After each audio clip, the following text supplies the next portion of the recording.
energy.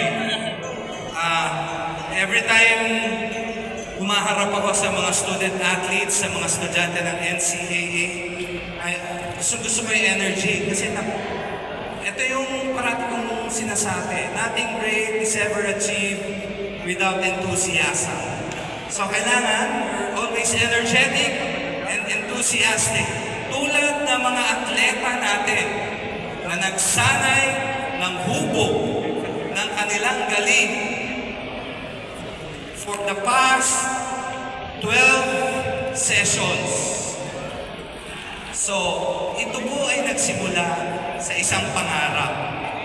Pangarap ko ng Philippine Sports Commission na mapasama ang gymnastics at pangarap ng Gymnastics Association of the Philippines mapili ang aerobic gymnastics na mapasama sa NCAA. Nangarap po kaming tatlo. Ngayon po, nandito na tayo sa araw kung saan makikita natin na pwede pala, kaya pala. This is the first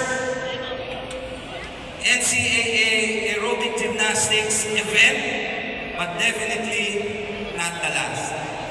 Ito po, panoorin natin ang sinasabi kong pagsasanay at pag-uhubog ng ating mga manlalaro at student athletes mga nakaraang araw. Let's watch this.